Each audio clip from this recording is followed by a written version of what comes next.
24/7 to help solve issues. Right. Call me 3 a.m. on a Sunday morning, I don't care. A cross-pollination of Thomas Edison and Tony Stark, Elon Musk.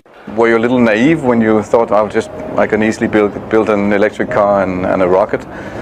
I didn't think it would be easy. Like I said, I thought they would probably fail.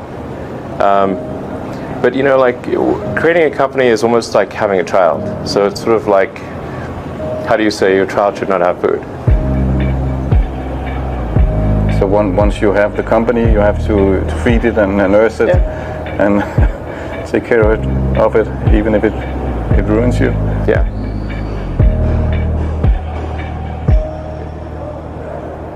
But suppose there were some tough times in 2008, end of 2008. How did you get through that period of crisis? Yeah. Can we just break for a second? Sure, of course. Yeah. You want to wait a little while? Man, I sure hope it was worth it. Sure hope so. Sure hope it was worth it. It's everything. And I was borrowing money from friends to pay the rent. Well, I mean, Tesla really faced a severe threat of death due to the Model 3 production ramp. Essentially, the company was bleeding money like crazy, and just if we didn't solve these problems in a very short period of time, we would die. And it was extremely difficult to solve them. How close to death did you come? Within single-digit weeks. 22 hours a day, or like what? How many hours? I was working, so 7 days a week, sleeping in the factory. I worked everywhere I worked in the paint shop, general assembly, body shop. You ever worry about yourself imploding? Like it's just too much? Absolutely. No one should put this many hours into work. This is not good. People should not work this hard. They should not do this. It's very painful. Painful in what sense? It hurts my brain and my heart. Where do you come up with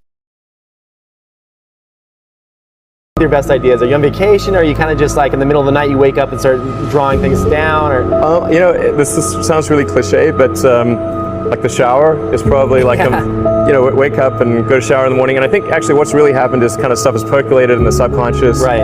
And it's not really occurring in the shower, but you're kind of getting the results of last night's, you know, computation, basically. Right. Whatever area that you get into, given that, you know, even if you're the best, there's always a chance of failure. So I think it's important that you really like whatever you're doing. If you don't like it, life is too short. You know, I'd say, and also if you like what you're doing, you think about it even when you're not working. I mean, it's something that your mind is drawn to, and if you don't like it, you just really can't make it work, I think. When you had that third failure in a row, did you think, I need to pack this in? Never. Why not? I don't ever give up. I mean, I'd have to be dead or completely incapacitated.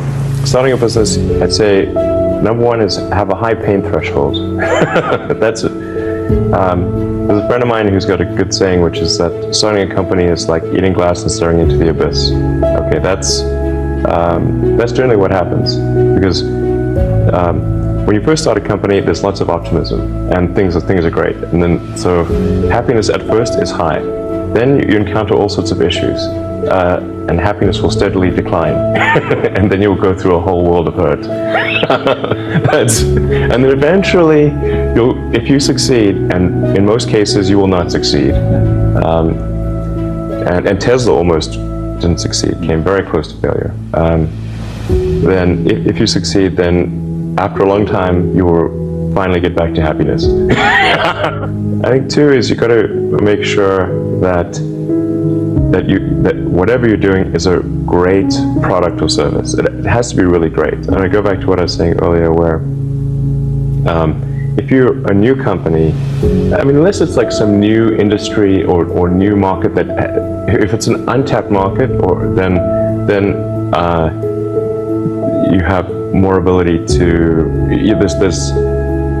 the standard is lower for your product or service. But if you're entering anything where there's an existing marketplace against large entrenched competitors, then your product or service needs to be much better than theirs. It can't be a little bit better, because then you put yourself in the shoes of the consumer and they say, why would you buy it as a consumer? You're always going to buy the trusted brand unless there's a big difference. So a lot of times, an entrepreneur will come up with something which is only slightly better. And it can't just be slightly better. It's got to be a lot better. I constantly seek criticism.